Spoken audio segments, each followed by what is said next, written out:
নমস্কার বন্ধুরা, welcome back to live আড্ডা ফুটবল। তো বন্ধুরা, আরও একটা নতুন ভিডিওতে তোমাদের সকলকে স্বাগত জানাই। বন্ধুরা, ভিডিওটা শুরু করার আগে তোমাদের কাছে একটাই অনুরোধ, সেটা হচ্ছে যে আমাদের এই চ্যানেলে যারা প্রথমবার তারা কিন্তু অবশ্যই আমাদের এই চ্যানেলটাকে সাবস্ক্রাইব করে পাশে থাকা বেল আইকনটি অল করে রাখবে, যাতে সবার প্রথমেই এরকম খেলার আপডেট তোমাদের কাছে পৌঁছে যায়। তো বন্ধুরা, আজ বেশ কয়েকটা আপডেট নিয়ে তোমাদের সঙ্গে শেয়ার করার আছে, তো তোমরা ভিডিওটা একটু স্কিপ না করে পুরোটা দেখতে থাকো। তো বন্ধুরা, এই ভিডিওতে তোমাদের কাছে মাত্র 100 লাইকের আশা রাখছি। তো আশা করছি তোমরা 100 লাইক কমপ্লিট করে দেবে এই ভিডিওতে। তো বন্ধুরা, আজকে বিশেষ কিছু গুরুত্বপূর্ণ টপিক নিয়ে আলোচনা করব। দেখো, কালকে মোহনবাগান বনাম চেন্নাইয়ের যে ম্যাচটা ছিল, একদমই ঝিমানো ম্যাচ হয়েছে। আমরা সবাই জানি হোসে মলিনা তিনি কিন্তু ফার্স্ট হাফ থেকে তার যে একেবারে যে সবথেকে খারাপ প্লেয়িং 11 যেটা প্রথম ফার্স্ট হাফে সেইটা লাভিয়ে দিয়েছে।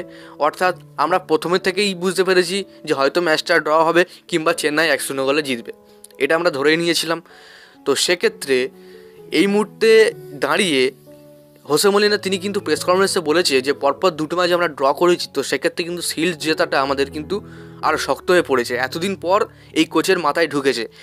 যতবার প্রেস কনফারেন্সে তাকে জিজ্ঞাসা করা হয়েছে যে সিলসের দৌড়ে আপনারা কেমন মতামতে বা কেমন মাইন্ডে যাচ্ছেন, বা আমরা সিল নিয়ে কী আলোচনা আছে, তো তিনি পরিষ্কার জানিয়েছেন এখন আমি কিছু চিন্তা করতে চাই না, আমি পুরো সিলটাই জিততে চাই, খুব সহজ গেম, আমি জিততে পারবো, এমনটাই বলেছিল। যেই দুটো গেম ড্র করেছে অমনি হোসে মলিনার জ্ঞান ফিরে গেছে যে না বাবা, আইএসএলে সলিড টিমই আছে, কোনো টিমকে হেও করা যাবে না।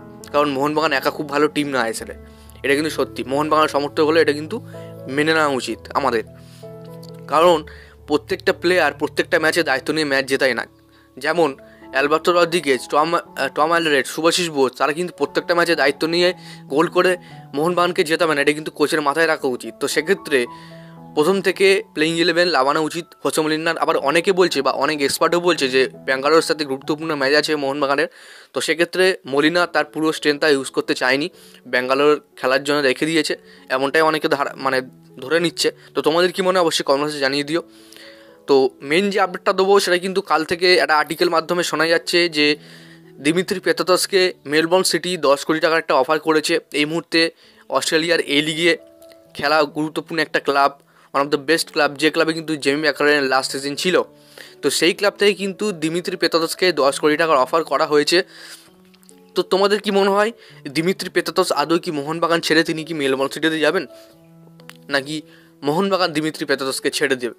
তো অনেকে বলছে দিমিত্রিকে ছেড়ে দিয়ে কর্নার সিলসকে নিতে, বা কর্নার সিলস বেটার অপশন হবে দিমিত্রির থেকে। বল পাসিং, বল কন্ট্রিবিউশন, বল অ্যাসিস্টের ক্ষমতা খুব বেশি আছে দিমিত্রির থেকে। অনেকে বলছে দেখো একটা প্লেয়ারের খারাপ সিজন যাচ্ছে, তো দেখা যাক টিম ম্যানেজমেন্ট বা মোহনবাগান ম্যানেজমেন্ট তারা কী করেন, এখন তাদের উপরেই পুরো ভরসা করা উচিত। অবশ্যই দেখা যাবে কিছুদিন পর কী ডিসিশন নেওয়া হয় না কি হয় না। তো লিস্টন মানবীয়ের প্রভাবটা কালকে আমরা বুঝতে পেরেছি। যাই হোক, তো যাই হোক বন্ধুরা, তোমাদের কি মনে হয়, তোমাদের মতামত অবশ্যই কমেন্ট বক্সে জানিয়ে দিও। মোহনবাগান কী করলে জিততে পারে, তোমাদের মতামতটা কিন্তু আমি কমেন্ট বক্সে শুনতে চাই। তো যাই হোক বন্ধুরা, আজকের ভিডিওটা এতটাই ছিল। যদি তোমাদের ভিডিওটা একটু ভালো লাগে থাকে লাইক করে দিও, আমাদের এই চ্যানেলে প্রথম পার্জন হতে চ্যানেলটাকে সাবস্ক্রাইব করে পাশে থাকা বেল আইকনটি অল করে রেখো।